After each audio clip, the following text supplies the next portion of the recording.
So I obviously have that launch coming up next Friday, and I was just wondering any tips. I have some content planned. It's like a mix of just like my life and like photo dumps. I went snowboarding recently and like absolutely demolished my knees. So just like some like funny content about that and stuff like that. And then I've also got like a mix of like promoting obviously the song and the process, some cool like behind the scenes stuff because I was a lot better about doing that this time. I realized the first time that I did flat out didn't take enough content, which I corrected this time. Cool. So I was just wondering any tips on like how to bump my numbers and all of that stuff. Which numbers are you looking to bump specifically? Instagram. I'm focusing on Instagram. TikTok is so intimidating right now. I'm trying to take the advice of picking one platform and growing that one before branching out, and TikTok has not been very nice to me. So I'm sticking to Instagram just because I like the idea of photos. Like it doesn't have to just be videos. So I'm Yeah. wondering. I know Diana, you've been really successful at growing your Instagram numbers and also just like pre-save numbers, stuff like that. I've been trying to like promote that as well. So I guess just numbers overall. I will say right off the bat, at least brand wide, I don't know how many different social media platforms we have just for the music and the collectives and brands that we own. But I would say we started going really hard in April of collecting all the content that artists will collaborate with us, and we'll basically put them in our content calendar and put them out. And I would say I've been checking every single week the growth rate of all of our TikToks, all of our Instagrams. I want to say we have like 5 to 10 TikToks, 5 to 10 Instagrams, 5 to 10 YouTubes, all different pieces of content. And across the board, TikTok grows the fastest compared to all of them. Instagram's really hard to grow compared to YouTube and TikTok. I will say that as far as short form content goes that we've seen. So Interesting. even if I know you brought up Diana's content, what's the what's the percentage difference between your TikTok and your Instagram? Because she's been posting the same pieces of content Mhm. every day for like 2 years, right? Like what type of content? I'm saying as far as followers go, TikTok has vastly outperformed and Mhm. grown way faster than your Instagram. Yeah, I would say, and it might be because my content is like very Spanish heavy. TikTok was growing way faster, and I feel like they shifted something in their algorithm recently because the numbers have kind of like gone down for that one. But it was the same content across the board. So like my tip is like even if you're trying to grow the Instagram, post those things on TikTok too, because you never know. Like something might just do better on Instagram or might do better on TikTok. But I will agree, like I do like the photo post. So Instagram's nice on that because I don't know how to make photo post like aesthetically pleasing or nice on TikTok. I find that difficult. I feel like whenever I do a photo post on Insta or not on Instagram, on TikTok, they never perform well or anything like that. So I would say like even if you are trying to grow the Instagram one, make sure to like just post the same exact thing on TikTok because you never know. Like one video might do better on the other platform. But I will agree, like I've struggled with growing Instagram a ton. Excuse me, guys, I'm sorry. So I would just keep like doing both if you can at the same time. Even if it's photo content. I would say so just for like I'm trying to figure out like how I would do it because I know with TikTok, if you do the photos, you can like add text. Maybe that might be a good thing to do. Is like if you're typing out a caption, like add some of that onto the graphic, just so that when people see the photo, it's like it catches their eye, helps them actually take a moment to like read the post, look at the picture. Even the photos, I would do that too. But even if it's like, I think the reels are the ones that do better on TikTok for sure, like just video format. So if you could do like a mix of those, I would do that. Yeah, and actually sometimes, I think I've seen that with TikTok, sometimes the photo reels actually do better than the videos because people have to stay on it longer to, like, swipe through the photos to see what's up, sort of like the same with Instagram, like how carousels do better generally than just standard posts. Um, but yeah, it's really weird because TikTok's like a video focused app, but then whenever I post photos, usually that does better for some reason. Hmm. Good to Interesting. know. It booted me out for a second, but I think I got the gist of that. So basically, Just post everything on both and see what happens. cool. Yeah, Awesome. Thank you. it sounds like the game plan would still be the same of you might as well still keep posting on every platform, but if one starts to take off, you could probably lean more as like put more commitment and time into the one and focus into the one that's actually growing and maybe go above and beyond there if you want, while still maintaining just the basic posting across everything. Does that kind of make sense? Yeah, That absolutely. would probably be the move. I had a thought here. We haven't officially released, well, I guess, created the course how in depth we're going to be creating it, but in the the roadmap section in the social media section, we're going to be showing you guys basically how we're setting up our whole like this whole concept of like our funnel for how to launch a campaign, a pre-save campaign, which is essentially where you are right now because it's a pre-release. And again, everything that we're talking about, we're doing in real time and questioning in real time and like tweaking our strategies in real time here. And one thing to definitely think of, have you looked into Feature FM yet? Have we talked about that at all? She may not have been on that last call, but that was a really good one. Hey, by the way, Sylvia, I just sent you a reel that's worked really well for me. I've got a single coming out on the 16th as well. But it just kind of explains what pre-saves are. And you might have Okay. been on here when we were talking about that, but I just sent that to you. Feel Thank free to you. use it. Awesome. But it's gotten some good traction and I've had a lot of people reach out and pre-save that haven't in the past. Very cool. Okay. So essentially what I did was I just explained what pre-saving does and why it's beneficial. And so sorry if I've been annoying over the years, but this is actually what it does. This is the benefit for independent artists. And if you have 20 seconds, this would go a long way. So feel free to use it. Okay, back to what I was saying, Sylvia. Feature FM is this landing link software. It's this company that we have just recently started using because of a few things. One thing, it creates this pre-save link. You're familiar with a pre-save link, like usual, right? Where you send people there, oh, I want to pre-save the song. Okay. But once they pre-save it, it gives them an option to what's called future save, all future releases from the artist.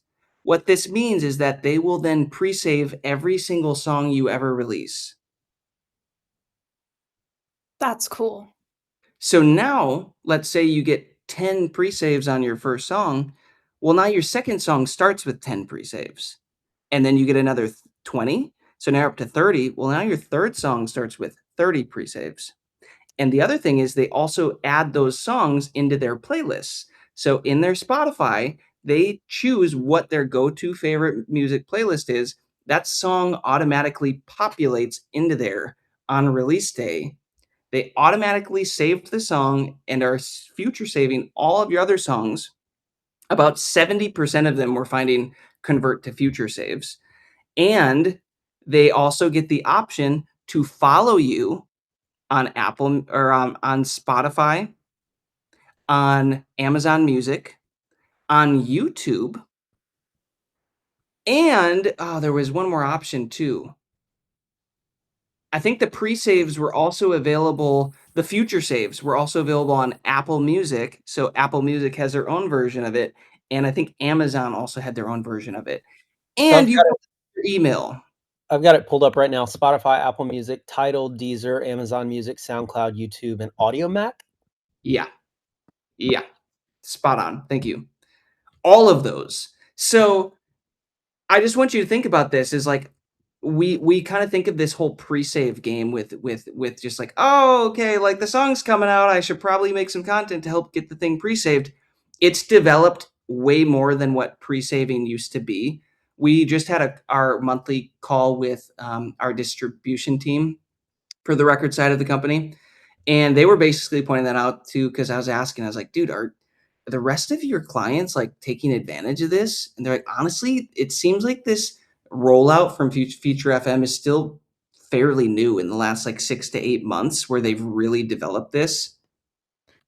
Trace is going to have to change his name to Jace if he wants to keep contributing this much. Who's supposed to know? Roasted. Annie's roasting Trace in the comments. This is great. Or she's roasting me. I don't know. Either way. Could somebody just delete Annie, please? No. That being said, like this whole strategy has completely changed the game for us because as a company, we're always trying to stay on the up and up with how are things changing? What are the leverage points, right? As we're building leverage. And to give you an example of this, so Eleni has started using this for her Anthem worship collaborations. Okay. And her first song, Draw Me Close, comes out on this Friday, actually. So in about 5 days, 3 days. And it's already up to, I just totaled it before this call, 1,685 pre-saves. It's going crazy. It's done over 4 million views across Instagram and Facebook, thousands of comments. She has shot up like 1,600 Spotify followers alone. The future saves are over 1,000. The email list is over 1,000.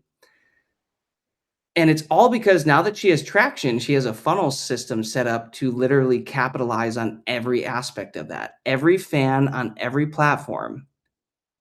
Just imagine, guys, what that turns into over the course of a year or 2 years or a career, that you get to the point where how big does that snowball, since you like snow, Sylvia, I'll use a snow analogy. How big does that snowball get rolling down the hill? And there's one more thing too that I want to share on this that's on top of mind.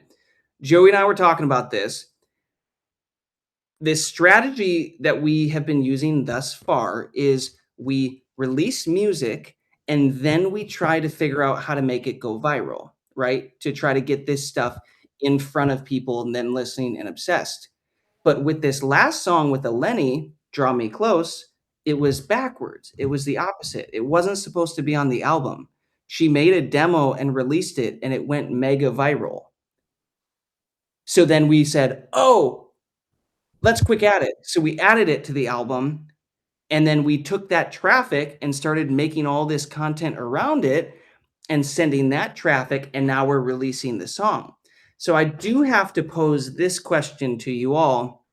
Have you ever thought about incorporating your audiences more into the flow of the creation of the music, as opposed to finishing the thing as a product and presenting it to them? The other option here is you do a low budget demo, you get good at demos, something where you don't really have to spend a lot of money to do it, and you use it to create content. And when you see something that goes viral or hits, now you know, oh, maybe this is the song to release. Before you head out, if that session gave you just one good idea, imagine what'll happen when you're actually in the room with us every week. That's what the Anthem Network is all about. Artists connecting, getting real-time feedback, and taking action together. You can join right now with a 7-day free trial and be part of the next live call for free. Don't just watch other artists grow with them. Click the link in the description and we'll see you on the next call. Clip goes viral, and then we're like, okay, well, these people clearly like this song. We might as well include that on the album. But the only way we would have been able to stumble upon that was she had to build the skill to record her own voice, to make it presentable enough to record the video and put it on social media for people to react to it. And then that pushed the song and actually made us want to release it because people actually wanted it. So we kind of stumbled on that strategy. We'd like to try it more and see if we're onto something, because if we can create basically snippets of music for free, essentially, then we can take a lot more shots on our own audience. Because to go off of the whole lifetime pre-save thing that Jason was talking about, I have a hunch that Spotify and these other platforms are favoring these people have to sign into their account, whether it's Apple Music or Amazon or Spotify. Those are real people. Because if we look back, the strategy for us for a long time has been playlisting, which is it works great if you can grow your own playlists. But if you look at overall, like platform wide, there's a lot of ways to bot playlists. There's a lot of ways to bot music. And now we have this third thing with AI music being put out where it's like, as a platform, if I was Spotify, how do I combat that? And our thought process is with this lifetime pre-save method, it's a little bit easier to get a grasp of that because people have to sign in with their real accounts and save your songs. You can't really fake that. And so our distributor said that the lifetime pre-saves from the last song of getting over 1,000, 1,700, whatever, they said that it didn't have any effect on our recent release with Klein, but they recently landed New Music Friday, like mainstream. It's got like 4.6 million like followers on it or something like that. Yeah. And our distributor saying is not because of the pre-saves, but I just, man, They were you have saying to that wonder. it's because they thought it might have been because it's the first of the year and there weren't bigger Christian artists than us releasing a song, so we got the slot. But I also happen to think that they can see this data on the back end. I think it's a combination. I agree with you there, Joey. It's just So that's, some to yeah, that's something that we're like right in the middle. We just had that conversation with them like a couple hours ago. So it's something that we're testing out and trying out. But as you guys are working on your own music, feel free to keep an eye on that metric. And Yep. we believe that the future saves are quite literally the future of where streaming is headed and things like that. Because it's in my brain, it's really hard to fake those numbers. Like you can't fake it. It's authenticity. So yeah. Yeah. And it's a snowballing effect. So, like, what can you imagine what happens when you have 20,000 people that have future saved? So now your song right day 1 gets those 20,000 streams across all the platforms. What does that tell the platforms? "Oh, this song is being enjoyed. Let's push the song more." Like, and then you can follow up with an email blast. Oh, hey, the album's finally out. Plus, I have this custom gift for you guys. If you join my newsletter, like the way that you can really nurture and build a fan base with this, it's mind blowing. So this is early. The whole point of the Anthem network is like we're not always just necessarily telling you like this is or isn't the solution. It's like we're in this right now, actively working through this right now, and we have a hunch that it's something big, so we want to share that with you. So Sylvia, all of this to say is you'll want to have you gone into the social media section yet of the roadmap? No, I haven't yet. Okay. So we just started a new course in there that we're slowly populating. I would encourage you to find time to go check that out. And when we're talking content and everything, we're trying to just develop this flow and this strategy of what works. And what we're realizing a thing that what am I trying to say? The thing that gets skipped the most, it seems like, is the prep, like the prep before the content. It's like, okay, the song's coming out and everything, but like I need content now, so I'm gonna go make content. There seems to be this phase that is actually almost critical, and that is scrolling your platform that you're on, so Instagram in this example, for an hour and finding like the 100 most viral videos around the type of music that you're releasing. Like we're talking about just like who's getting the biggest numbers and then trying and going to see like, okay, what are the hooks that they're using? What does the content look like aesthetically? Do they have do they have words on the screen, lyrics on the screen? Like, what type of content are they using for their music that it's connecting with their audience? And what can I take from that and customize it to use for my content? Now that I'm interested in, okay, pre-saves and all this other stuff. Have you done that yet? Have you done any of that before? Or Yeah, 100%. My producer was telling me about because he's trying to get into that as well. He like just went to school for it and he's great. I actually had when we were like 12, we had a band together called The Sweets and then we both parted ways and now we're working together again and it's sick. But he was telling me about how he's been playing around with TikTok a lot. Not so much Instagram, but for example, TikTok absolutely loves like little short videos with like words on it. So I tried that and that worked for a bit. And then I tried without words and it didn't work. And I thought it would. It's always those content pieces that you think are going to do so well that just flop. But I have been playing around with like just like scrolling through Instagram and seeing what's kind of blowing up and what's not. And I think honestly about planning content, I've been better. I think I just have to remind myself not to get discouraged. I think Diana was the one that said that it took forever to like actually gain traction. And I think that's what gets me a little bit sometimes. Yeah, and that's something that we talked a little bit on the last call, if you want to check that out, because Eleni was on that last call, and she, even though her content is doing really well, like she was even saying in the last call that she struggles with comparison and it like never goes away. So kind of what we talked about on the last call was you have to almost emotionally detach yourself from how well the songs do or how well, because it's like all of the numbers are there. You have to think about them as a metric, but it's like it can't consume you as a human being, because if you put all this time and energy in a piece of content or a song or whatever, it has the ability to prevent you from doing more, and it could slow you down. So I highly recommend, because it seems like we talked a lot about the same stuff on the last call. I thought that was really good what Eleni shared. But yeah. yeah, that's a good call. And one more thing too, Eleni's video, the first video that went viral for that song, was she shared a list that I put in that social media course of like 15 pieces of content other artists put out that inspire her, that she tries to make content that looks similar. And the first one was from Holland, and she used that exact type of setup for Draw Me Close, and that was the one that went viral.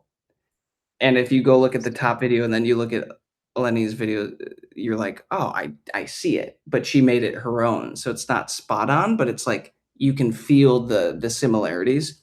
Yeah. So at this point, I mean, I wouldn't be afraid to just kind of spam content. Like I wouldn't be afraid to overpost your content right now to your fans around this song. Unload it all. Like we're literally right now with Eleni, she's posting a different type of this song every single day leading up for like the past week. And on one hand, you might be like, well, that's spamming the audience, but like most of the audience doesn't get it. It's like new people every time. So it just keeps going viral and it keeps working. So I would encourage you to just kind of test things out at this stage and just fire away and just see where you start to get traction, and then, start to double down on that.